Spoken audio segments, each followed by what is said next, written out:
So, without further ado, let me do a proper introduction of Dr. Neel. And again, we're very, very pleased to have him joining us here today.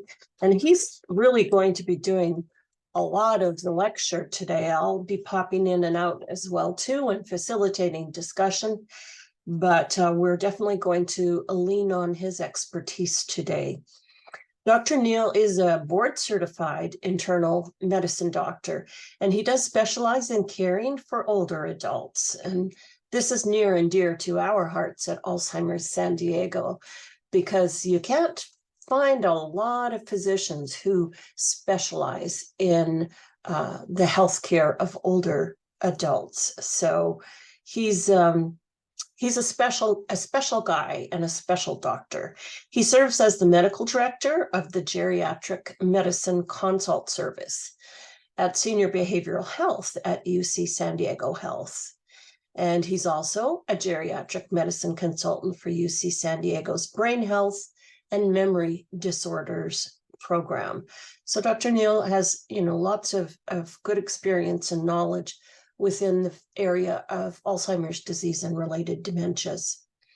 He completed a fellowship in geriatric medicine and a residency in internal medicine. And this was at UC San Diego School of Medicine, where he actually got his medical degree as well, too. So he's board certified in internal medicine and in geriatric medicine. And another thing that is unique to a select few number of doctors here in San Diego, and Dr. Neel is one of them.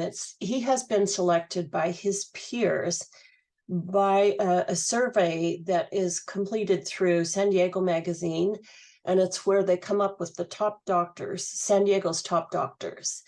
And Dr. Neel has been on that list for 3 years, and so that's a big accomplishment because that's getting the votes from his peer group. So we've got a real expert here with us. So now I've said all those things about you, Dr. Neel, you'd better deliver, right? We're glad to have you with us. And I'm happy to be here. And most importantly, thank you all for being here so that we can try to talk about these important topics.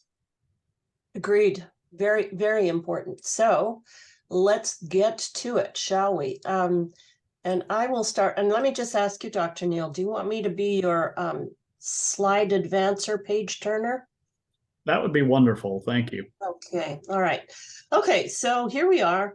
And I think I'm going to make an assumption that many of you may have seen me or heard me in other webinars and classes, but I am Jean Alton, and I'm a senior dementia educator at Alzheimer's San Diego. So here we go. We're going to do an acknowledgement here to this curriculum that we're using today that was developed by all of these organizations and contributed to by all of these organizations. And so Alzheimer's Los Angeles, ACL, the Administration for Community Living, the Alzheimer's Association, the Northern California and Northern Nevada chapter, and Stanford Medicine. And so these are where the creators of this curriculum come from. So here's our agenda for today. We'll talk about why personalities and behaviors change in people with dementia, living with a diagnosis of some kind of dementia, and what you can do to address these changes and how to handle your reactions.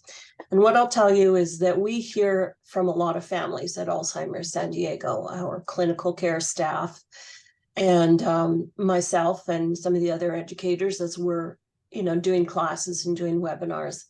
We hear from lots of families telling us about the frustrations and challenges that they are encountering and that the person who's been diagnosed with dementia is encountering. That is, reflective of personality change and behavior change. We don't hear from the folks where the behavior change or the personality change has been of a positive nature, right? They're not the folks that are calling us for help, but we do hear from lots of families that are really struggling with this. And so it's a pretty common challenge that families are meeting on a regular basis. And we hope we are going to give you some ideas today about how to approach this whole subject area with a different mindset and maybe some new techniques and tools to work towards finding some solutions. So, and here's a great quote, and it's really so true. If we spend as much time trying to understand behavior as we spend trying to manage it or control it, we might actually discover that what lies behind it is a genuine attempt to communicate. And this is absolutely so true for people living with a diagnosis of some kind of dementia. And I think this is just a good reminder for us to think about how we can transfer our energy of frustration and exasperation and upset into what hopefully is some more constructive thinking.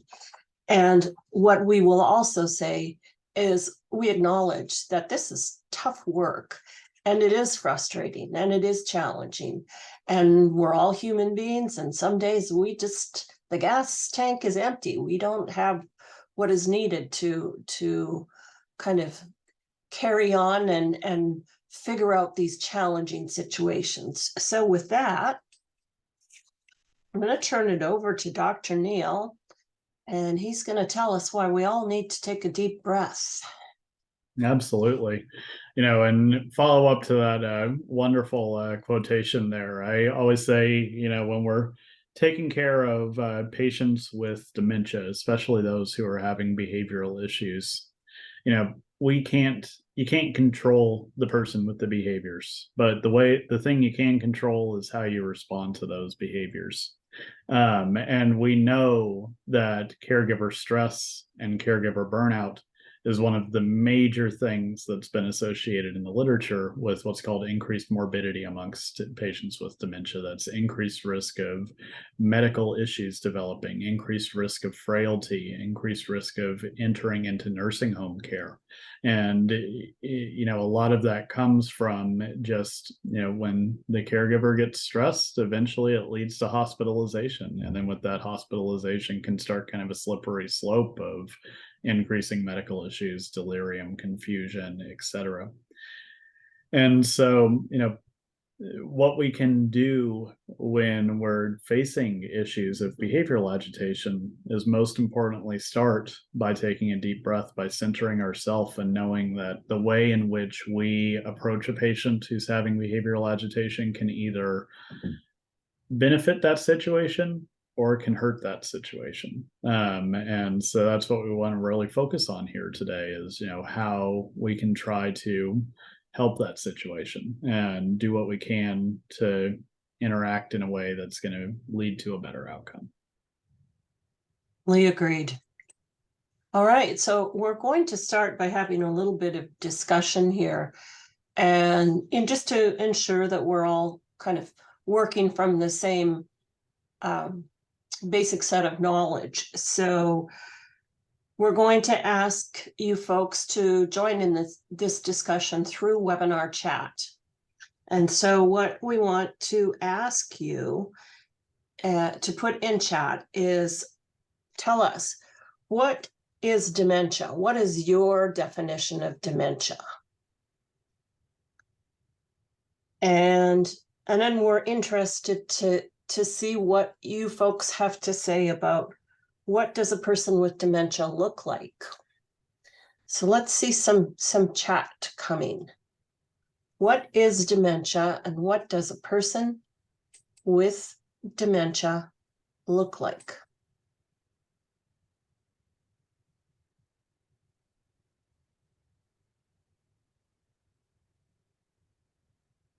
Anybody going to be brave? You can all use chat, right? I've got it checked so everybody can join in.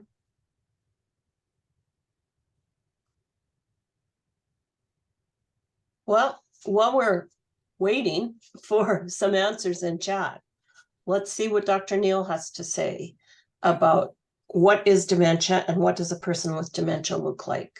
I see there's confusion. Dazed. A person with dementia may look confused. They may look dazed. Mhm. Most patients seem to have short-term memory issues, forgetful. So what else? What do they look like? What does a person with dementia look like?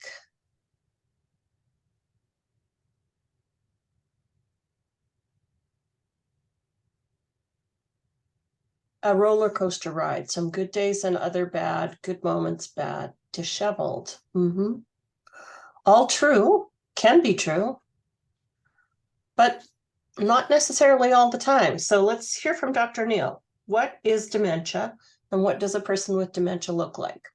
Absolutely. And I appreciate the comments in the chat, and a lot of what we have here is the things that we face, the things that we see when we interact with somebody with dementia. But it's important to remember that the dementia word carries a lot of negative baggage associated with it, and a lot of misunderstanding. For instance, the first statement that we got is confusion.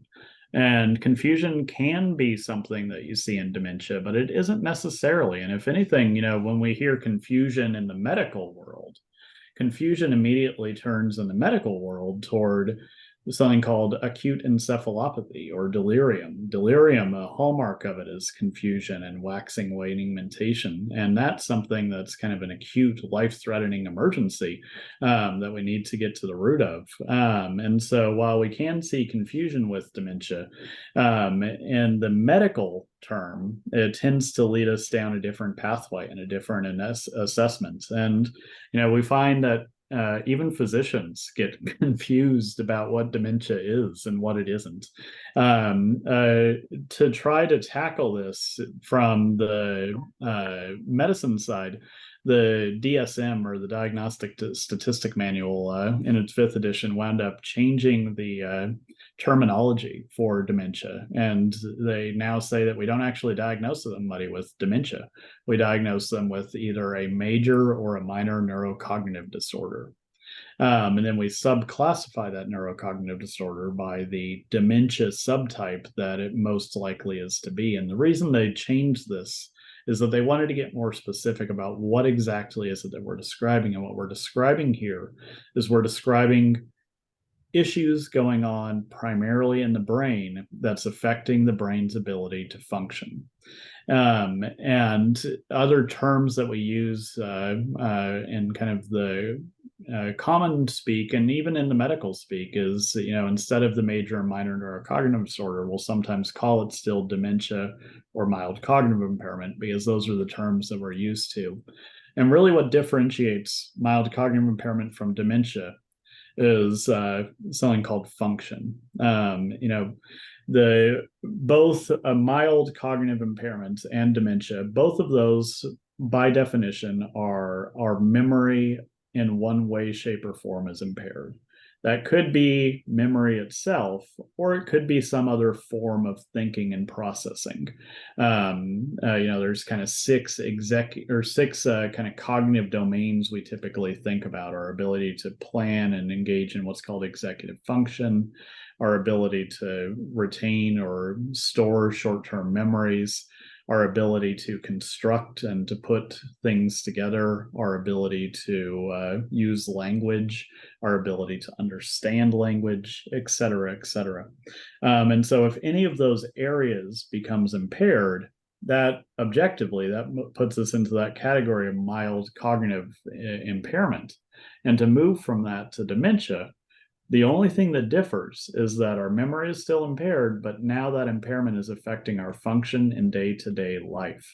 And so what we're really looking at there is kind of, with those impairments that you're having, how are they affecting your ability to function? Are you managing your finances? Are you managing your medications? Are you making errors there? Are you having trouble navigating to places and showing up late to appointments, or missing appointments or important events, or having new trouble with problem solving, whereas you wouldn't have otherwise? Are you starting to forget how to do things around the house, like how to use the laundry, for instance, or forgetting how to cook, or making mistakes cooking, setting fires in the kitchen, things like that. Um, that's really what pushes us into dementia. And then we as physicians spend a lot of time trying to figure out, well, then why are you having dementia? Why are you having this impairment in cognition that's affecting your function? And that's what Alzheimer's is it's one specific form of dementia where one part of the brain called the hippocampus is degenerating, and that degeneration is due to plaques and tangles, and all of that leads to memory being impaired. But that's just one form of dementia. There's a lot of others, and not all of them have the same symptoms, or even the same problems. And even in Alzheimer's, not every patient has the same problems or symptoms. We have kind of the norm of the issues you develop over time with Alzheimer's disease, but not everybody goes down the same pathway. And there's a lot of variation in terms of what can and can't happen cognitively. But when we really get down to it, all forms of what we call dementia are, to summarize, death of neurons in the brain that make it that the brain is not able to coordinate cognition properly. And that ability that we're losing has led to the point that we are not functioning as well as we used to in our day-to-day life. Very good. I want to go to this next one, but before we ask this question is, as we use chat, I just want to remind everyone that you do have the option to send your chat to hosts and panelists.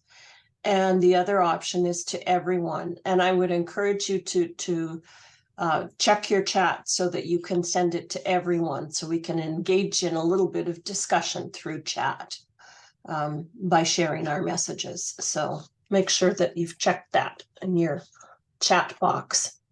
So this is a question then, and we get this a lot, Dr. Neel, at Alzheimer's San Diego too, is you've given us kind of a nice introduction to kind of the differences between Alzheimer's disease and dementia.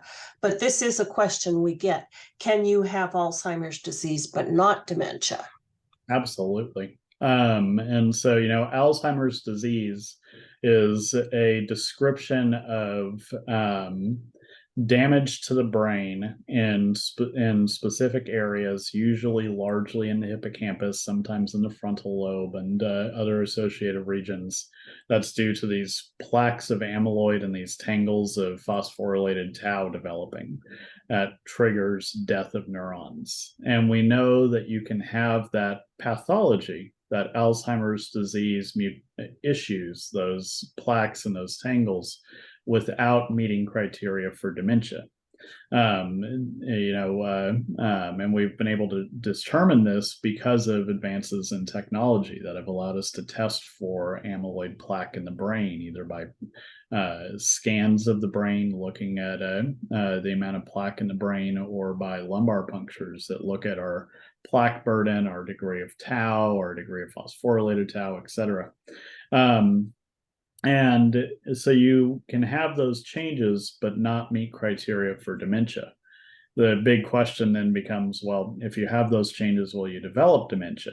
And the answer is probably, but not everybody. And there are some people that it just develops so slowly that they never get to the point that they develop dementia before their life ends from something else. So it's not a guarantee, but we do know that Alzheimer's changes happen much, much earlier than the actual symptoms of dementia that we see. The best estimates say at minimum 10 years before you develop symptoms, you're starting to have damage to the neurons of your brain from Alzheimer's disease. And some studies say up to 30 years before you're starting to have that damage and plaque accumulation, et cetera. So that's interesting. So you're saying a person could have the pathology for Alzheimer's disease, but they don't meet the criteria for dementia, for Alzheimer's disease, and it's only discovered upon their death, or if they've had, say, participated in a research study and have had some other kind of testing done that has demonstrated that there's these plaques and tangles. Right, exactly. It's Very this new category that we've been recognizing really over the past 10 years because of research. Is research looks for things to try to prove if Alzheimer's is there or not, to make sure that you qualify for treatments and research, et cetera. And so if it wasn't for that, we wouldn't even be looking for this, because you don't look for diseases when there's no symptoms present. But what the research is show us is that when we do these PET scans on people, we can see those Alzheimer's changes starting to develop when they're in the mild cognitive impairment category, or even when they're in the normal category cognitively wise. But so because of that, we now have this new diagnosis that we call mild neurocognitive disorder due to Alzheimer's disease, because we can see definitively why it's happening because of the testing, et cetera, but you don't meet that major neurocognitive disorder criteria. So it's interesting because it's more information thanks to research, which is good. And it's also more confusing now, right? So we're really good at doing that in medicine. Well, I mean, that's how we advance, though. But we do have a really good question in Q&A. And this participant is asking specifically what are the criteria for a diagnosis of dementia? Yeah, absolutely. So the criteria are really that you have a cognitive deficit in one or more areas of cognition, be that short-term memory, executive function, et cetera, et cetera. And that's determined based on office-based cognitive evaluation, things like the MOCA or the mini mental status exam or something like that you objectively have those deficits, and that you have evidence of impairment in your social or occupational function as a result of those cognitive impairments, and that it's not due to something else, not due to a delirium from like a UTI or constipation or untreated infection or something like that it's not due to underlying mood disorder like depression, which as we age presents more with impairment and concentration and can look like dementia but isn't, and when you treat the depression it gets better. So you have to exclude alternate causes, and then if you after excluding alternate causes still have those issues in cognition and impairment in function due to it, then that meets the criteria for dementia. Okay, thank you. And of course, what we seem to see often in many people with dementia is that change, that deficit in memory. So that seems to be fairly common. Yes. Yeah, that's one of the most common presenting symptoms because of the fact that most dementia is Alzheimer's disease or a mixed dementia, such as vascular dementia on top of it. Yeah, okay. All right, well, let's start to get into some of the nitty-gritty. We've kind of talked about the pathology, so let's see how this pathology is actually impacting behavior and personality. So see here, and it's you're talking now, Dr. Neel. I'll be your page turner. Sounds good. And so, as Alzheimer's disease progresses, we do tend to see that there are increasing issues with behavior. We shouldn't be seeing these early. These tend to happen in the moderate to severe stages of Alzheimer's disease. But as it progresses, we can see a lot of these different symptoms, seeing or hearing things that aren't there, issues with getting lost, wandering away from the house, issues with combativeness, sleep issues, refusing to take pills, being distrustful of others, confusion, repeating ourselves in conversation. A lot of these symptoms can develop. But on the next slide, we'll see that the importance is that we know, based on looking at how patients with typical late onset, meaning over the age of 65, developing Alzheimer's dementia, there's a typical course that they tend to progress down and a typical time frame when we start to see these behaviors develop. And so this is a table. It's quite old now. It makes me feel sad to say it's quite old since it's only from 1996, but already we're many years past that. But it still holds true to this day is that, when we look at patients with late onset Alzheimer's disease and we track kind of over time the symptoms and behavioral issues that they develop, we see that pretty predictably there's time frames in which these issues can occur. With months before or after diagnosis. We're getting a question that some people are not able to see any slides. Is that the case for everybody or just for some of our participants? Is everybody else seeing slides all right?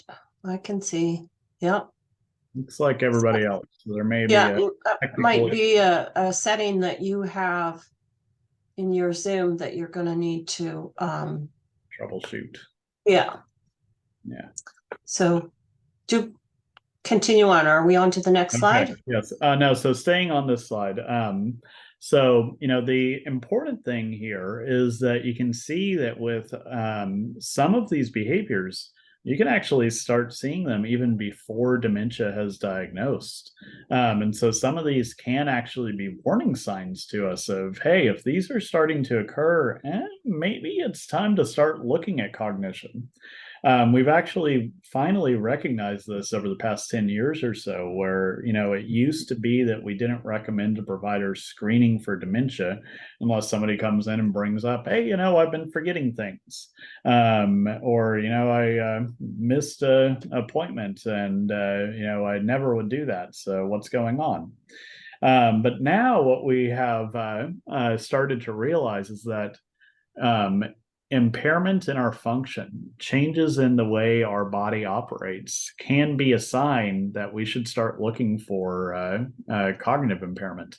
And so you can see, for instance, certain mood disorders like depression can actually start occurring before dementia is diagnosed. So, if we have somebody who's always had depression and still has depression, that's one thing. But if you've never had depression in your life, and suddenly in your 60s, you're starting to develop issues with depression or anxiety, it may not be that you've got a depressive disorder. It may be that you're starting to develop some cognitive issues, and evaluation of that is important. But the behaviors that we see with dementia itself, those tend to occur later and after a diagnosis of dementia is made, and tend to be much later. There is a lot of variability, and you can start seeing them sooner than later. But part of that is not because they're occurring early in disease, but it's because the diagnosis is happening too late. Now what we've seen, for instance, is that here it says that agitation can occur somewhere in the 0 to 10 month after diagnosis range. But this was back in the 90s when we were diagnosing dementia quite late. Now we're not seeing agitation start to occur in late onset Alzheimer's disease for usually a few years after dementia diagnosis is made. But that's just because we're diagnosing it earlier. But we shouldn't see these behaviors occurring in the early stages of Alzheimer's disease. And if we are, we really, as a physician, need to put on our detective's cap and try to figure out, is there something going on internally that's triggering these? But because we know kind of when these symptoms develop, it lets us know, A, when we should be starting to screen for and look for them, and B, if they're developing, are they developing because of dementia, or could there be something else going on? And so this has been really helpful to us in terms of kind of guiding management of behavioral issues in dementia. We can move on to the next slide. Good. And that's just kind of setting the stage, what you've just talked about, for the implementation of this idea approach to things. Absolutely. And so this is, this is the heart of the curriculum with this particular class. that was established. And so this is the IDEA approach. It's a 3-step approach. And it is step 1, identifying the behavior. And step 2, exploring the reasons for it. And then step 3, adjusting accordingly. So that's it. In a quick minute here, we're going to talk more about what, break it down and talk more about what this means. So I think it's really important for all of us to, when we stop and take that deep breath, to remind ourselves that all behavior has meaning. And when we stop and remind ourselves of that, to be thinking along the lines, what is the person trying to say through that behavior? What is the meaning of the behavior to the person? And then think about possible meanings. And some possibilities could be mood related. Maybe they're sad, angry, or maybe they're fearful. And I think about that often, just thinking about living in the shoes of a person with a diagnosis of some kind of dementia, and how frightening it must be on a daily basis to have all this stuff going on around you, all this information, people, instructions, directions, having to make decisions, all these different things, and your brain isn't working quite right. And I just think that there's got to be a fair amount of fear in the daily life of a person with dementia. Additionally, though, you have to ask yourself, are they uncomfortable or are they in pain? Are they sick? Think about if you have to go to the bathroom and you're stuck in a situation where you don't have an opportunity to go to excuse yourself and go to the bathroom, or maybe you don't know where the bathroom is and you have to go, your bladder's ready to burst, how uncomfortable that is. And yeah, it can involve pain. Think about if you have a headache, how you may just be a little sharper and kind of agitated and just a little harder to deal with with the people around you because you have a headache. Think about those things. And also what we have to consider is that, people with dementia can be frustrated and bored too, just as the rest of us. And think about our own frustration, when we're experiencing it or feeling bored. What happens? Do we get antsy? Do we get kind of agitated? Do we start, moving around and seeking something to do or to occupy our minds? So think about those things as well, too. So what we want to say is that behaviors are generally not being done to annoy us. They are not being done on purpose, and they're not being done due to poor listening. And I think these are a lot of kind of things that we jump to fairly quickly because it's kind of a default setting throughout the many parts of our lives. And so, if you're in a spousal relationship and, I'm saying my husband's not doing what I asked him to do. And he's saying it's because he didn't hear me. And so then I'm questioning, is he doing this to annoy me? Or really, was it because of poor listening? Or did he do it on purpose? Was he pretending he didn't hear me ask him to do that chore? So, it's a little bit of a default setting in a lot of us when behavior is frustrating us, to go to these things where we're saying, well, yeah, they did that intentionally to, make me mad. And yes, he never listens to me. And he's doing this just to be contrary. So these are kind of some of the reactions that we have. And then there's some different approaches too. Sometimes we need to just come in the room and get a hug from dad.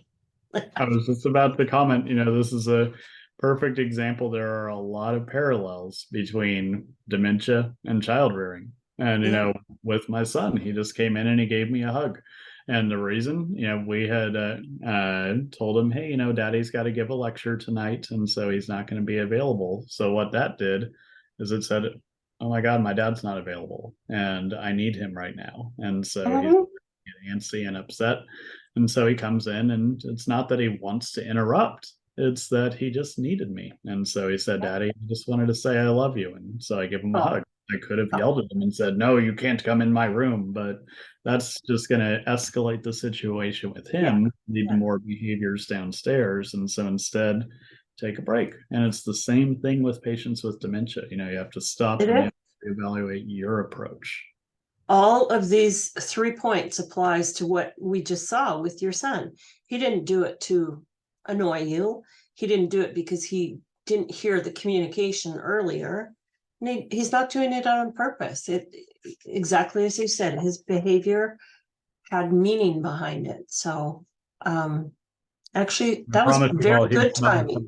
have We're going to have to give some special acknowledgments to your son. So tell us a little bit, Dr. Neel, then we need to, I think we get the message and from many healthcare professionals, and I would include Alzheimer's San Diego in that, is that we tell people to be watchful for sudden changes in behavior. So tell us about that. Yeah, absolutely. So, as I had kind of alluded to earlier, um, if there's a change in behavior, the first thing we should really be looking at is that kind of root cause analysis of why. And, this is why we see all of this kind of things about medications for behavior and the controversy surrounding them and why there's so much hypervigilance over them is what we often see when we have behaviors is that providers want to try to just medicate it. You're agitated, so here, take a medication and try to fix the agitation. But if we're not figuring out why that agitation is present, we could be missing something serious. And so anytime there's kind of a new change in behavior or a major change in memory, it should be a trigger that we want to evaluate and make sure there's not something going on that's causing this. The hallmark of dementia is that it progresses slowly. So anytime you hear, doc, it just happened so suddenly, that should send off warning bells in your head that maybe there's something going on here.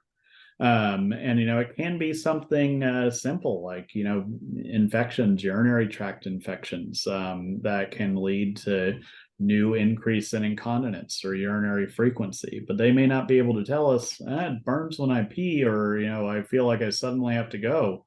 Because another thing that happens with dementia is we develop something called an expressive aphasia. We have more trouble discussing what we're feeling, and we also have more trouble understanding what's being told to us. So we may not be able to say, out of the blue, it just seems like I'm having to go to the bathroom every hour.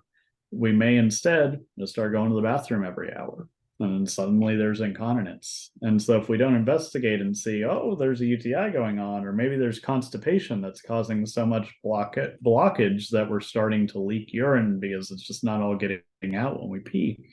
And if we don't investigate for that, it could really lead to issues. And so this highlights also that how we respond that we just were talking about is that I frequently will hear families tell me, we were out at a lunch and having a great time, and then mom just decided to pee her pants right there, and she wouldn't just get up and go to the bathroom. And it's we had to take a stop there and say, mom didn't do this. This isn't something intentional that mom did. She's not peeing her pants just to make your life miserable.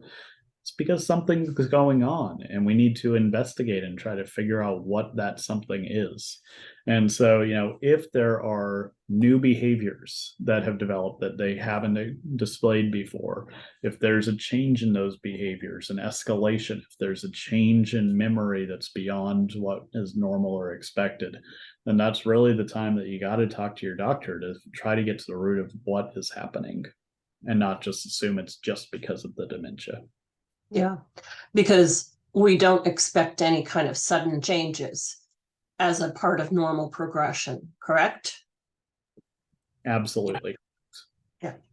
All right. And we'll let you continue on here, Dr. Neel. Tell us about the mind-body connection. Yeah, absolutely. And so to kind of further highlight this, we know that there's this tight link between how our mind operates and how our body operates. And anytime something within ourselves is dysfunctional, it's going to make it that much harder to think, to concentrate, to focus. And so it's not uncommon to see that as we age, especially if our memory already is impaired from something like dementia, that if a physical health problem develops, it may manifest in a reduced function ability and in increased cognitive issues as a presenting symptom. And so that's what we really want to look for. Sorry. And when we're looking at trying to come up with a plan to help somebody's cognition, that's really what we focus on as physicians, is that we look at all these different ways in which the body may be working or not working and see, can we optimize these in a way that's going to help improve somebody's cognitive abilities, because actually addressing that physical health may improve cognition up here. As a good example, vision or hearing loss. Those are very common issues that we can see occur with age. They're not normal for age, but they do occur commonly as we age. And if we've got impacted vision or hearing, that can lead to decreased ability for our loved one to be able to sense or interact with the world in the proper way. So, we may be asking the same question 5 times in a row of where are we going, not because we forgot him, but because we just didn't hear the answer. And if we can identify that hearing loss and address it, maybe it'll make things better. Anesthetically, we could actually make it worse too. That gets complicated, but we can see that with hearing loss, hearing aids can actually sometimes worsen situations, especially if we're starting to use them later on in disease, whereas later on in dementia, whereas previously we weren't using them, because with hearing aids, they amplify everything. And so, if we're in a crowded room, it's going to amplify everything in that crowded room, which can be very disorienting, even in the best of times. And if we're doing that while we already have cognitive impairment, then hearing aids may actually make the situation worse. And so, when we try one of these interventions to try to help, the important thing is that we have to watch to see, does it help or not? Or does it make the issue worse? And if it makes the issue worse, then go back to the drawing board. It's also why these interventions help more the earlier in disease process we can get to it, and why assessing for all these things is stuff that we recommend our providers do right at the time of diagnosis and early in the disease process. Yeah, that's good. And it makes sense. So, all right. So we've got an interesting slide here. Yes, So, in medical school, they teach you a lot of mnemonics to try to remember things, because there's just so much to remember, like drinking from a fire hose, the amount of information you have to retain. And so it's always stuck to me that there was this mnemonic that they taught us in med school to try to remember all the different things that can cause what's called delirium, an acute change in cognition. And these are the things that we worry about. It's stuck with me because it is the most useless mnemonic that exists, because I've listed it here. They say take the word delirium, and then there you've got all the different potential causes. But when you actually look at all of these, you're describing pretty much every disease process in the medical field can potentially cause it. and stuff that isn't even a disease process, things like unfamiliar environment, restricted movement or mobility, restraints, iatrogenic events, which is kind of medical induced events, long hospital stays, just medications themselves. So, and in the E, environment. So it's not just medical causes. There's also so many other causes beyond just medical that can contribute. So it's a good example. One thing that I often will frequently talk about is the issue of the stomach. Pretty much every medication we can give to somebody can potentially affect somebody's stomach and can lead to stomach upset, or can lead to nausea or constipation or diarrhea or both. GI side effects are very common with most medications that we give. And so, one common medication that we will give out to patients with dementia is something called donepezil or Aricept, which is a medication that can help potentially improve memory transiently for dementia by boosting the action of the neurons that remain in the hippocampus. But it does this by boosting something called acetylcholine. And anything that boosts acetylcholine can boost the brain, but the brain isn't the only thing that uses acetylcholine to operate. Something called the parasympathetic nervous system uses it as well. And so anything that the parasympathetic nervous system boosts will also be boosted by this drug. As a result of that, there's a lot of side effects potentially associated with it. 23% of people started on donepezil will develop some type of GI side effect because the parasympathetic nervous system controls the way our stomach operates. And so we can see nausea, we could see vomiting, we could see diarrhea or constipation or just frank abdominal pain develop in 23% of the people started on donepezil. When we're very early in disease and we're starting this, it's easy to detect. The patient says, "Hey, I started this med and now my stomach hurts." So of course, let's go ahead and stop that or back off on the dose and see if we can make that stomach pain go away. But again, because language difficulties can start to develop later in disease, it gets to a point where the patient may not be able to tell us my stomach hurts. Say we add on top of that the patient is now entered into a memory care facility. And so say they're in a memory care facility in a more unfamiliar environment, surrounded by nurses that are trying their best to help, but that they don't necessarily recognize, that don't seem like they're family members and are coming up telling them to do things. We could start to see that problems can start to develop. So say you're on donepezil and you're developing some stomach upset from it. And so that makes it that you just don't want to eat because your stomach hurts. But no, you're at a memory facility and they do meals 3 times a day. So now you're being taken to the lunchroom and you're like, "No, I don't want to go to lunch. My stomach hurts." But you can't say that because you can't express yourself properly. So then you get to lunch. And so instead of saying that your stomach hurts, you just will sit there and not eat. Then what do? They assign a one-to-one nurse to you that's going to help you eat. And they're going to say, "Here comes the airplane," and try to feed you with the spoon. But if your stomach hurts, you're not going to want to eat. So what are you going to do to that spoon? They're putting it in your face over and over again. You're going to swat the spoon out of the way. So now you're labeled with behavioral agitation. So you may see your doctor for that, or they may consult a psychiatrist for that, who's going to give you Seroquel or quetiapine, which is an antipsychotic to help with agitation. That can sedate you and you snowball from there. That may have been necessary, but maybe we could have stopped that swatting behavioral agitation behavior by recognizing that the food avoidance could be a side effect of donepezil, and just tried stopping the donepezil to see if that improves appetite and PO intake. The patient may not be able to tell us it does, but we'll observe it because we'll see that their oral intake will improve. And if it doesn't, then we've tried it and we know that that wasn't the cause. But this is the issue that we have as providers, is that we really have to think extremely carefully about kind of everything of the patient to get to the root of why a behavior is happening. And it's hard. Hence the delirium mnemonic and how confusing it can get, is that there's a lot of different factors that can kind of influence how a behavior develops.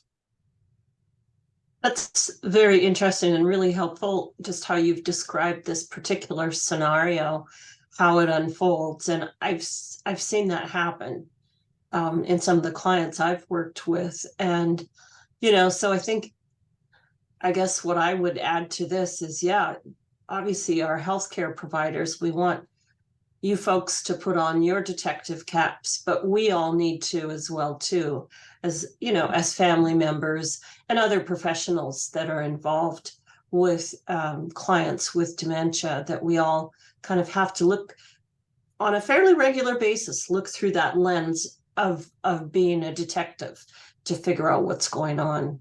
Very Yeah. helpful. Yeah. All right, tell us about polypharmacy. Yeah. So whenever I'm presented with a patient coming in saying, hey, there's been a behavior change, why? My number 1, 2, and 3 causes, I always look and say, what's their medication list look like? Because polypharmacy, we know, is a major cause of delirium in the elderly. It's a major cause of morbidity and mortality, increased risk of medical harm, and increased risk of death in the elderly. It's a subcategory of something bigger that we call suboptimal prescribing, which, there are 4 different things considered in suboptimal prescribing. It's giving too many meds, or polypharmacy, and that's defined as, and it depends on the study you look at, but some say 5 pills or more, some say 8 pills or more, some say 12 pills or more with 8 or more doses a day, which that doesn't make any sense, but it's in the literature. So nobody really knows, but it's taking a lot of pills. And the reason that we think polypharmacy can be a problem is that when you look at the side effects on medications and what all the different side effects are, the way we come up with those side effects is by studying that drug in as much isolation as possible to really be able to say, what does this drug do on its own in terms of benefit, in terms of risk? And what we don't know then is, what is the side effect of that drug when you take it in combination with 12 other drugs? You can try to figure that out, and there's statistical modeling you could do to try to figure out how, like, one drug interacts with another, and as you add more, how they all interact. But once you get above about 5 pills or so, the statistical modeling to try to figure out how those pills interact in our system with one another, with the liver, with the kidneys, it just becomes so astronomically high that you need a supercomputer to try to figure it out, and half the time you can't. But what we know is that the more pills you take, the more chance of side effects from those pills. And so that's what polypharmacy is. Underutilization is another major issue that we see that can lead to behaviors. For instance, pain, under recognizing pain, not treating pain appropriately. If somebody has chronic arthritis and you're trying to get them up to do physical therapy 5 times a week, it may be a little bit tricky to do that. And you may get some refusal of interaction with the physical therapist, or some agitation with the physical therapist when they move a joint in the wrong way. But maybe if we had recognized, hey, you've got some arthritis of the knee, so let's try to treat that, and, like, before therapy, put on some Voltaren cream or something like that to try to help with pain control before it happens, that may help lessen behaviors. But inappropriate prescribing, or giving the wrong med, could also be an issue. Giving agents that are what are called not senior friendly. There's this thing called the Beers list that looks at all the different meds that are potentially inappropriate for older adults. And if we're giving drugs on that list, we may wind up doing more harm than good. For the pain, for instance, when we hear pain, docs immediately want to prescribe an oral pill to treat that pain. And the issue is that the way our body metabolizes pills changes as we age. And so if we can avoid giving an oral pill, oftentimes it's better tolerated by our body, doesn't contribute as much to polypharmacy, and has lower side effects if we use topical agents. So, for instance, that med I mentioned, Voltaren gel, what that is it's a topical non-steroidal, kind of like ibuprofen, but in a cream form. And the reason I mention that is that when you use Voltaren on small to medium-sized joints, the hands, the knees, the feet, the wrists, the amount that you actually absorb into your body that can give you side effects is very small, about 6% systemically absorbed. And so that's a lot less than if you have to pop an ibuprofen pill, which is going to lead to a full degree of side effects. And the more we've looked at it, the more we've realized that oral non-steroidals, oral ibuprofen, naproxen, other drugs in that class are really not recommended in older adults. It's a relative contraindication above the age of 65 and an absolute contraindication above the age of 75. I will not prescribe ibuprofen for anybody 75 or older because there's all these organ changes that occur as we age that make it that our body tolerates it less well. Our stomach lining changes, the amount of acid we put out changes that could increase our risk of ulcers forming from ibuprofen.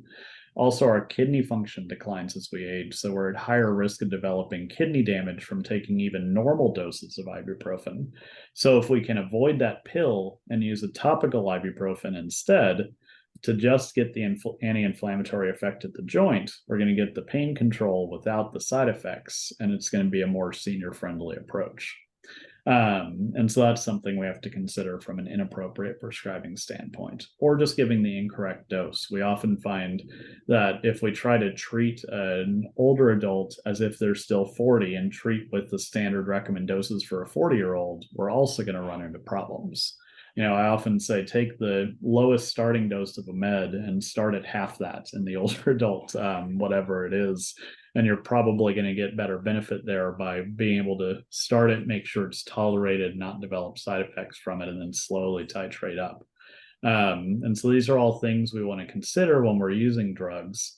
And so why it matters here with behavior is that especially if our cognition's impaired, this can really run us into a lot of issues. Meds that we've been on for 20 years may be working differently now than 20 years ago. I've taken this med for 20 years and never had a problem. But 20 years ago, your kidney function and your liver function was different. We know that the liver metabolizes drugs differently when we're older than when we're younger.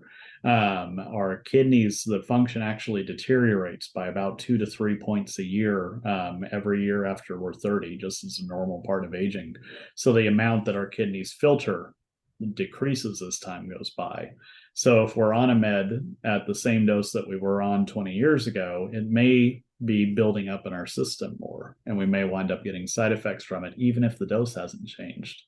But because of all these changes in our liver, the liver metabolizes most of our drugs. And so say we're on a med and we've been taking it forever, but then we develop something else and we get started on another med, and say that med starts taking up all the binding sites in our liver, it may make it that med number one starts building up in our system more, and we develop side effects from that, not because of that med itself, but because of the interaction with another drug. And so these are things that we have to consider and worry about in terms of potential for harm from medications. Very interesting. And so, these are all the things that we try to teach people in the geriatric medicine fellowship that unfortunately regular internists just don't get as much exposure to, and kind of why we in geriatrics spend so much time educating internists and family practitioners and other non-geriatric providers to try to teach them all of all this. Because if we aren't considering all these different changes that occur with our organs as we age, we may wind up doing more harm than good with meds. All of these things are things that normally occur as a result of aging, and things we have to consider as physicians. Nerve firing speed slows down as we age. That can lead to increased issues with, that whole senior moment thing of taking longer for a word to come to you just because it takes longer to fire. But it also can slow our reaction times, and why we worry more about seniors driving. But it also makes it that we're more likely to experience neurologic side effects from meds that slow down neuronal functions, such as sedatives, and why sedatives can kind of build up in our system. Our body mass decreases as we age due to loss of muscle tissue, and that makes it that drugs that bind to muscle versus fat wind up building up more in our system because there's not as much muscle to bind there.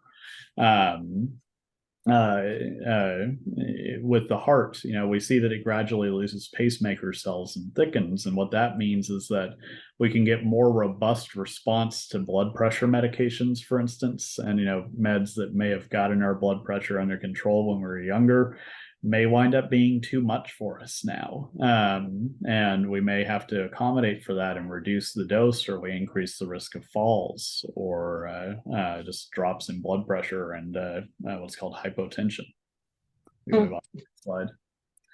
Other organ changes we have to consider, and we've already talked about some of these, for instance, with the gastric emptying that slows after fatty meals and the contractions for our intestine reduces. This is what increases our risk of developing side effects from things like nonsteroidals.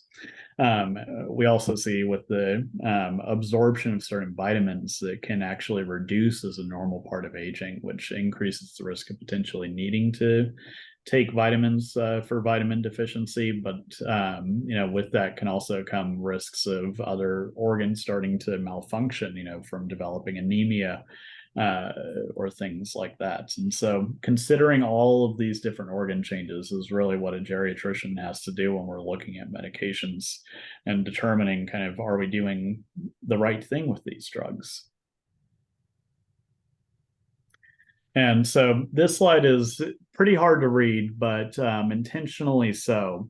This is one thing that I frequently will tell people. And I was just giving a lecture this weekend to the Georgia Academy of Family Physicians, and I used the same slide with them as something to educate them on, that when we're looking at patients with memory problems, and we're assessing what's changing in their behavior or what can we change to try to help their behavior. One thing I often recommend turning to is this table here. It's something called the Anticholinergic Burden Index. And you can look this up on Google just by typing that in. And I'll toss it in the chat here just so that you have the name for it. But again, it's called the Anticholinergic Burden Index. And if you type that into Google, this table from Aging Brain Care will show up on like the second or third image in Google Images. If you search for the website on it, it won't actually come up. The Aging Brain Care company went under, and it leads to some spam pages. So avoid going to the website. But the table itself is one that I found is kind of the most comprehensive table that looks at this that we have. And it's one I reference as a physician on a day-to-day basis.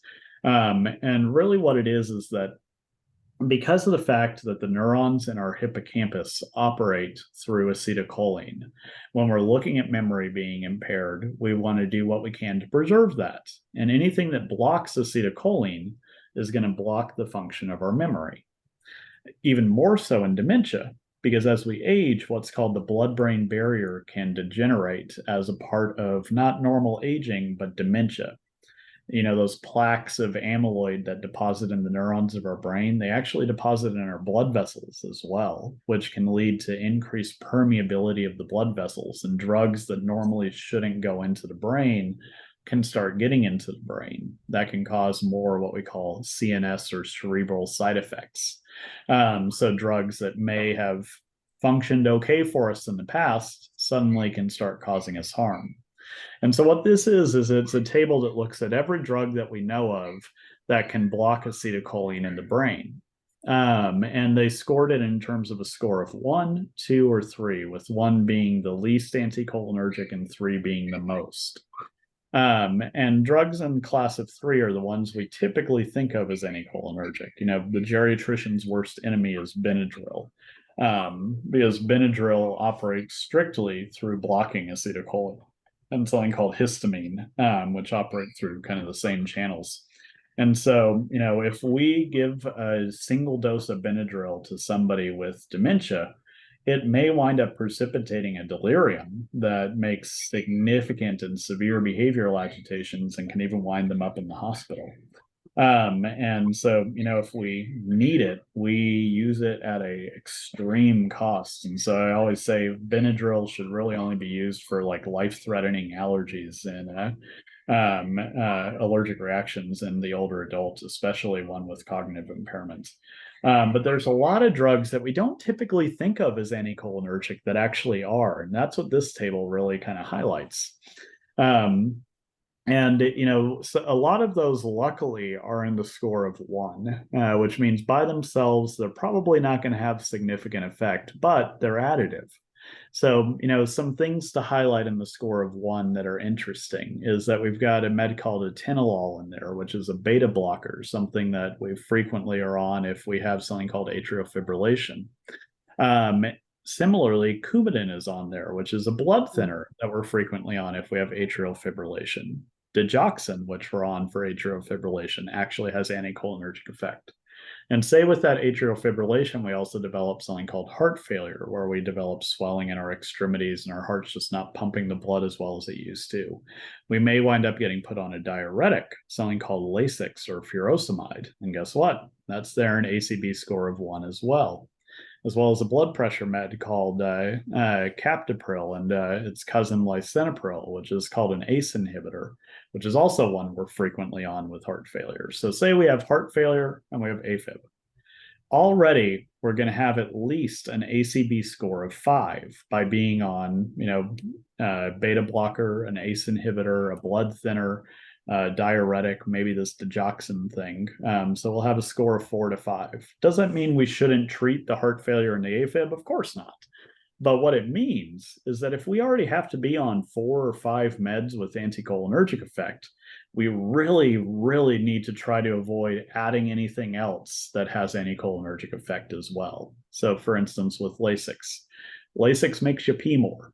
And so they call it Lasix because it lasts 6 hours, and that's why it's called Lasix. So if you take Lasix for the next 6 hours, you're going to be peeing a ton. And what happens when you suddenly have to pee a ton, but you don't remember where the toilet is? You're going to start having incontinence. So then you're going to show up to your doctor and say, "Hey, doc, dad's developed some incontinence and he's peeing his pants. What do we do to stop that?" And the doc's going to be like, "Well, there's this med for urinary incontinence. It's called oxybutynin or ditropan.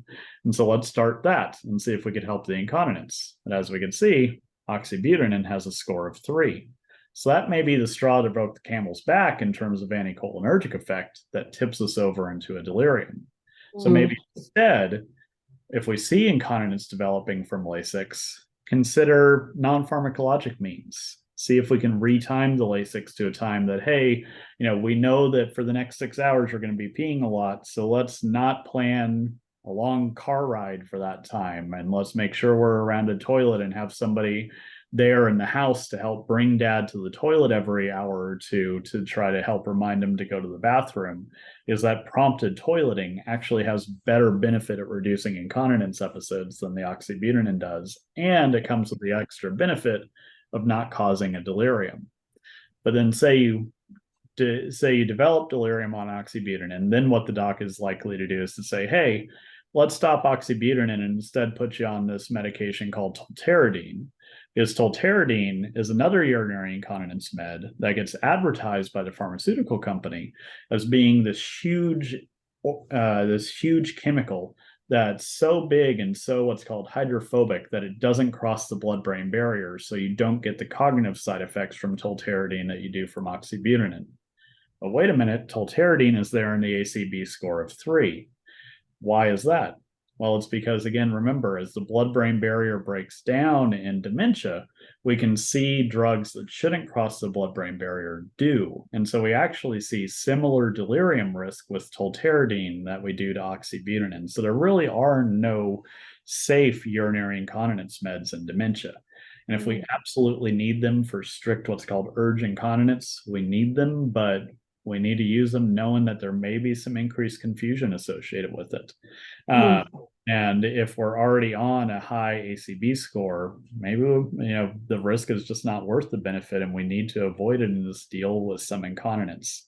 And so when I'm talking to physicians and also when I'm talking to families about drugs that we need to be worried about with dementia that could cause more behavioral issues than not, the lowest hanging fruit to start with is anything that has anticholinergic action. So one thing that you guys can do is take a look at your loved one's medication list and see how many drugs are on this list that they're taking. Doesn't mean go and stop them all. No, definitely keep taking them because the doctors prescribe them and advise them. But the next time you see that doctor, say, hey, did you know dad has dementia? And this is an anticholinergic med. Is there anything we could change this to that doesn't have anticholinergic action? Or is there any way we can consolidate and kill two birds with one stone and lessen the amount of pills that he has to take to reduce that anticholinergic benefit?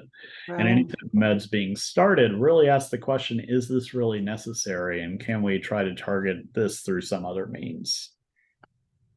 Dr. Neel, I think you have just made a very strong case for families to seek out geriatricians wherever possible, to, have doctors and health providers like yourself who are specialists in this area of aging adults and who, have this information.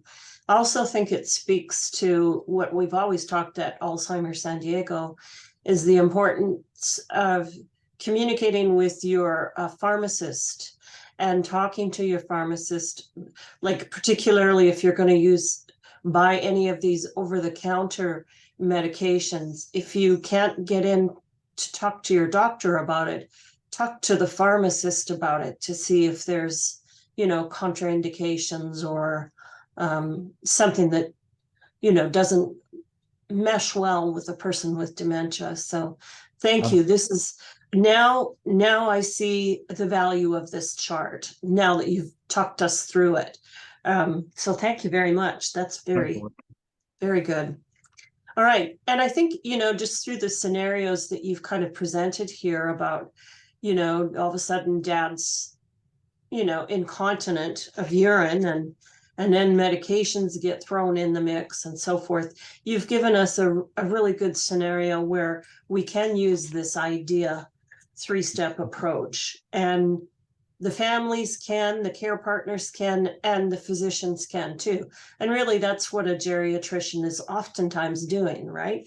Exactly. Is identifying the behavior and, getting really specific about that. Exploring the behavior, trying to figure out what is the meaning and what is the cause, and then making the adjustments. And that sometimes requires brainstorming with, the healthcare providers, the family members, and such to try and figure out what's a different way that we can approach this situation. So more specifically, what we are advising with this three-step approach is, okay, you do your best to describe the behavior. And again, with the be specific. So dad has become much more incontinent, urinary incontinent. If it's with your example of Lasix, then maybe somebody identifies that, oh, well, it's in the mornings that this is happening between like 8 a.m. and maybe lunchtime. And then maybe somebody else makes the observation, well, then that would be just after he's taking his medications. Hopefully someone, well, certainly a geriatrician might see that. And, checking in to see if others see the behavior in the same way you do. And is the behavior, is it bothering you, just you, or is it something that is troublesome for the person with the dementia as well too? And if that's happening, then that's absolutely something you want to be working hard to figure out, right? Because the behavior could be any one of these things that you've been talking about. Could be pain, it could be medication interactions, it could be all sorts of things that the person's not able to articulate. And you feel free to add in as you wish here, Dr. Neel. So the step 2 is just, why is this behavior occurring?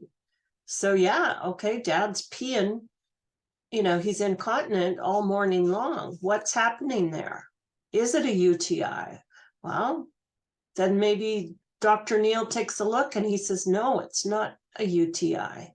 Well, what is it? Then you're looking at other medications, you're looking at is it just now a change? Is it in fact part of disease progression? Anything you would add there, Dr. Neel? Yeah, I think disease progression is important to always recognize is that eventually urinary incontinence can be a symptom of Alzheimer's disease. There's this thing called the FAST dementia rating scale, FAST. It's a 1 to 7 point scale of how functional we are with regard to our cognitive impairment. And what we see is that in the very latest stages of Alzheimer's disease, after we've become dependent in what's called our IADLs and our ADLs, or activities of daily living, or instrumental activities of daily living, being able to do kind of basic stuff for ourselves. One of the last things that we start to lose is more basic motor functions. And it usually begins with urinary incontinence, then progresses to incontinence of stool, then with severe difficulties with language, then with difficulty with ambulating, difficulty with sitting up unassisted, engaging in reciprocal emotional cues, etc. But that's very late in disease. And so it's always kind of a diagnosis of exclusion: is the urinary incontinence due to dementia? But if you can't exclude any other causes and you're very late in disease, it may be the urinary incontinence is due to dementia itself. And that's something that we can't forget. Yeah. Step 3, of course, then is the adjust part of it. And the adjust is, falls on care partners as a part of needing to make the adjust, because the person with dementia cannot make that adjustment, right? You can't just say to dad, you got to quit doing all this peeing in your pants in the mornings, right? Dad's not, that's not something he could change. So we're the ones that need to adjust. And again, working together as a team, as you have described, Dr. Neel, with the geriatrician, maybe there's some different approaches. Maybe it is something that is medication induced with the Lasix, but if it's really important dad stays on the Lasix, then as the care partners, then we as the family maybe need to work together to make that just a part of managing daily routines. So that's where we're all contributing and influencing the behavior and adjusting the environment. Yeah. So that was a great example for this idea. So we're going to show you a quick video here. And I just want you all to think as you are watching, it's actors, so it's a little bit on the cheesy side, but is an illustration of some of the things that do happen in homes all over San Diego County and lots of other places with people with dementia. It depicts a lady with dementia and her daughter. And so think about what you're seeing happening, what's causing the behavior. And I want you to think what that behavior means to the person who is playing the role of the person living with dementia. And I also want you to think about how you would respond if you were the daughter in this video, okay? So.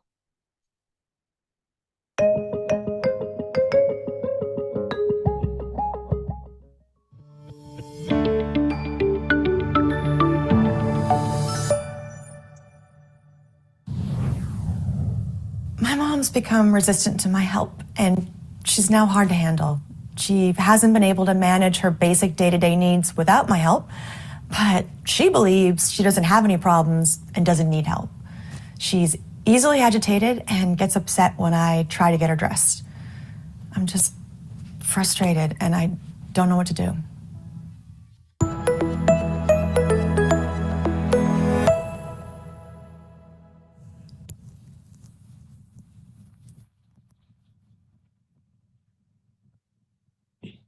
Mom, where are you? Mom, you're gonna be late for your doctor's appointment. Are you seriously planning on wearing that? It's 80 degrees outside, Mom. Okay, look, let's wear this instead. We don't have time, okay? Let's hurry. Mom, God, what is wrong with you? Oh, leave me alone. I can do it. No, Mom, let me, gosh. Leave let me help you. alone. I can help you, Mom. I don't need your help. Leave me alone. Get out. Please do this to me.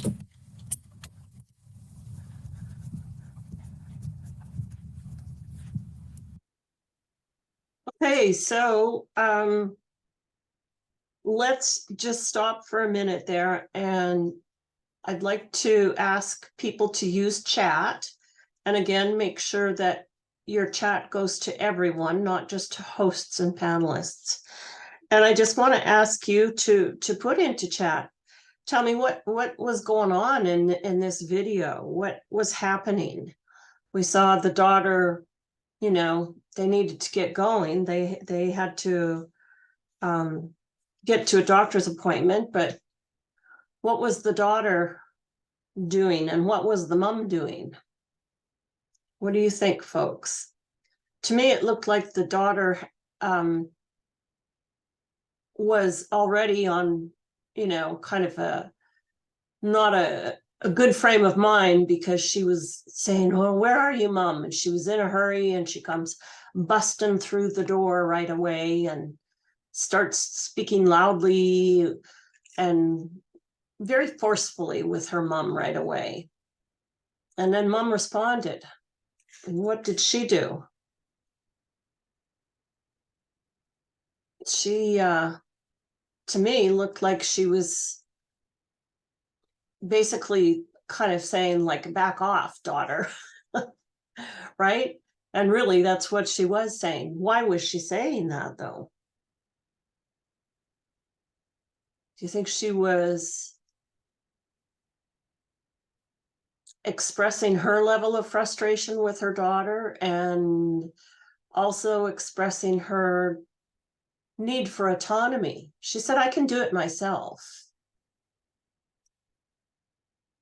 Daughter is not able in this scene to put herself in the shoes of her mother. Her mother is not being difficult on purpose.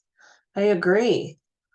Any of us might do the same thing if you're getting ready in the morning for work or for just daily life, and somebody comes busting through the doors and starts berating us for what we have on and trying to forcefully take a sweater off, and you know, is also just talking away in the meantime, saying, hurry up, we've got to get going. I think any of us might react the same way that the mother did. So, all right, so what I'm going to do now is go back here to the video, and we're going to see a little bit more, and we're going to see a better response shortly here. Agitation and anxiety can manifest as difficulty sitting still, pacing, fidgeting, acting irritable, afraid, nervous, worried, or just being resistive to help from others. The behaviors are often triggered by a feeling of loss of control, misperceiving situations or actions as threats, unmet needs, inability to communicate clearly, and frustration with tasks or interactions with family and caregivers. Changes in a usual routine can also cause agitation and anxiety. People with dementia, for example, may have impaired insight towards their own cognition and ability level due to their disease. For this reason, they have a hard time understanding their limitations about what they can and cannot do. They may not realize that they need help, as they do not see themselves as having problems. This can lead to agitation when someone tries to help them. How one approaches a person with dementia makes a difference. If you feel angry, impatient, or frustrated, or if you rush someone or seem irritable, they can sense your mood and react with apprehension, resistance, anxiety, and agitation. Agitation can then escalate to inappropriate behaviors, such as hitting or biting. It is very important to remember that persons with dementia react and respond to how a caregiver approaches them. How you speak to them is key.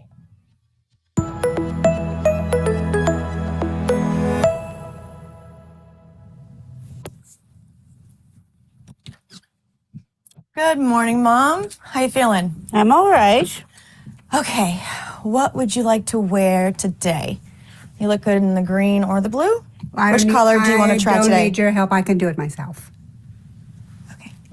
I'm sorry that I made you feel that way, okay? You're doing very, very well, and I'm just here to help in case you need me. I know you can do it yourself very well. I love you so much, and I just want to be here when you need me. Can I stay with you? We can do this together? Okay, good. So we are going to go to the doctor's, and then we can go get some ice cream. How does that sound?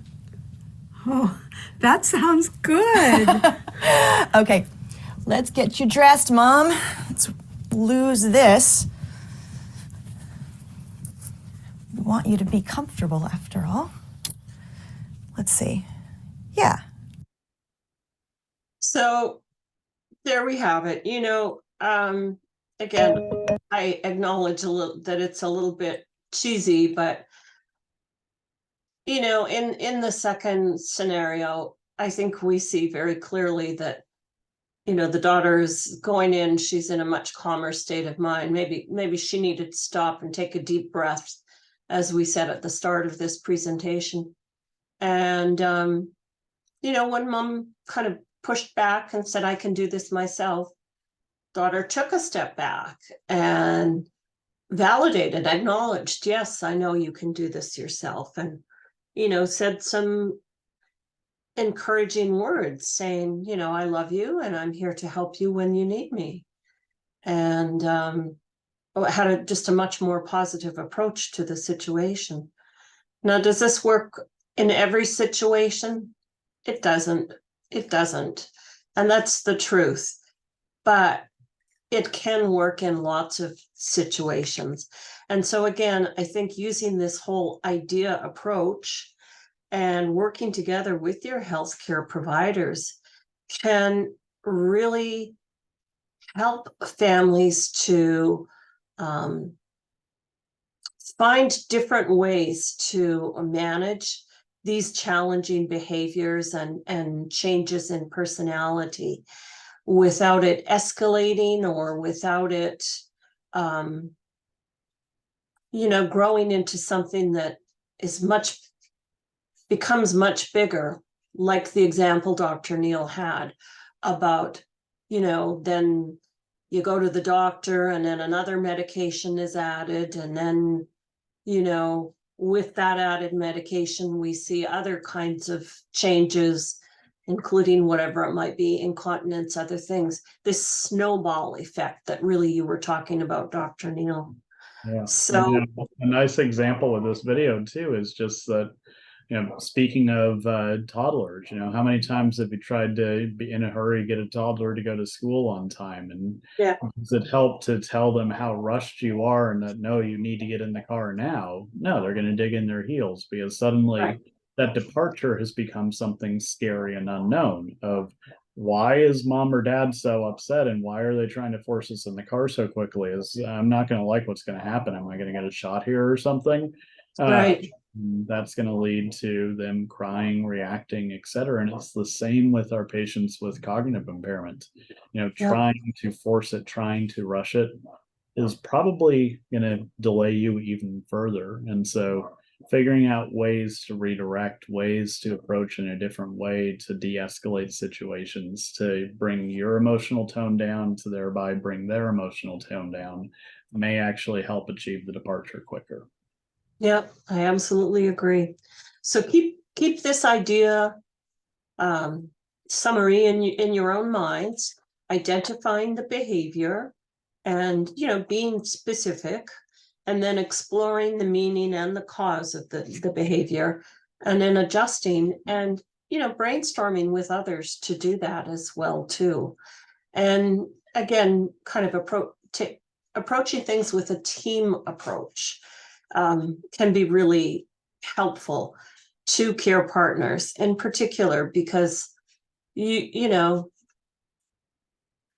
can be a really difficult thing and a really frustrating thing an awful lot of the time. And by kind of sharing the challenges and problems and the solutions, that can sometimes alleviate some of the stresses of the situation.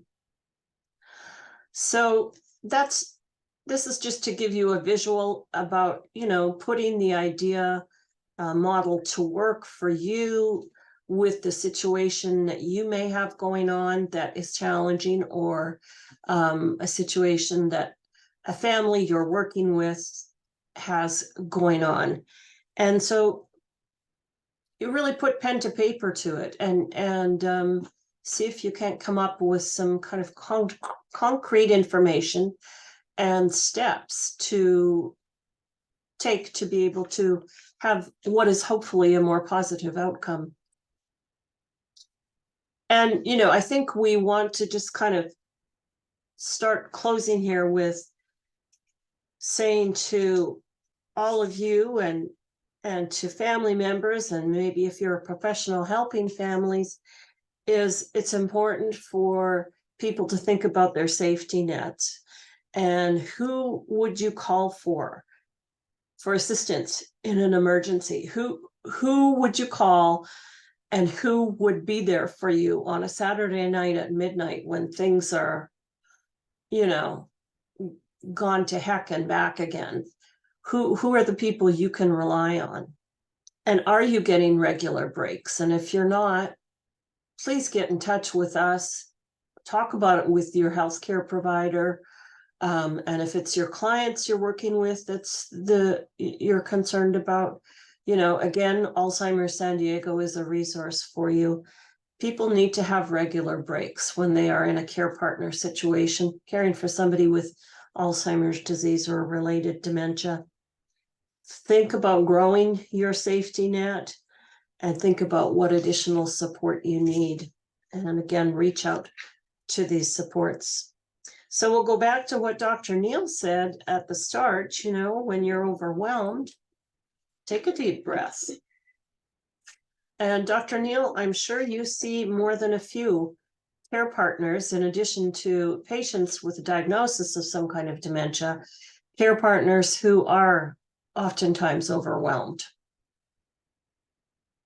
If you aren't overwhelmed, you're doing it wrong. And it's the nature of the disease that dementia affects the care partners more than it affects the patients themselves. And we have to recognize that, we have to acknowledge that, and we have to know our limits. And when taking a deep breath isn't enough, and when we need help, finding ways to get that help beforehand is important. And so that's why we're so grateful that organizations like Alzheimer's San Diego here exist, because you could talk to your doctor about it, but half the time your doctor doesn't know, because it's impossible to keep up with all the different resources in San Diego and all the different avenues of help that you can get. So even in the physician's realm, it takes a team to take care of these patients, and the physician is only one small part of that team. So knowing your resources and knowing what is necessary before it escalates is important. I agree. And so here we are at Alzheimer's San Diego, and of course all our programs and services are at no cost. And you can call and talk to members of our clinical services team to do some problem solving. You could meet with them. We've got a respite program with trained volunteers to come in and spend time with the person with the diagnosis of dementia so that the care partner can take a break. We have support groups, over 30 support groups, some virtual, some in person. Vitals is a volunteer program for people who are living alone with a diagnosis of some kind of dementia. We have a robust social activities and outings program for families, people with the diagnosis and their care partners. Our education and training, of course, through webinars like today's, also in person. And we have a great webinar library that you can have a look at. We support local research here in San Diego, and San Diego is a pretty good hotbed of research in the area of dementia and Alzheimer's disease and other types of dementia. And we also do memory screening. And we've got so much information and resources at hand that people don't need to go searching it out themselves. If you're interested in respite programs throughout San Diego County, call us. We've got that list. If you're interested in a list of neurologists or geriatricians here in San Diego County, call us. We've got that list. So you don't have to do all the research and work yourself to find the things that you're seeking.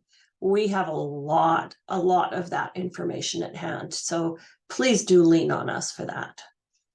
So that brings us to a close for today, folks. So I want to say a very special thank you to you, Dr. Neel, for giving us your time and expertise here today. And I definitely learned a few things myself today, and I'm very appreciative of that. And so we thank you. Yeah, absolutely. It was my pleasure to be here. And, I really do mean it when I say that I'm most grateful to you all for being here and listening, because it's really going to put you all a step ahead of the game in terms of making sure that you're doing everything you can for your loved one. And Yeah. to be here and doing this means that you're also taking time away from that loved one, which means either you've got great respite care, which is great, or you don't, in which case this may be adding some extra stress, in which case I acknowledge even more how grateful I am that you're all here. So thank you for being here. Yeah, absolutely. You folks are the real experts in all of this. We learn from you, but for sure we want you to lean on us and learn from us as you can. So that's it, folks, for today. Take care. Thank you for being with us.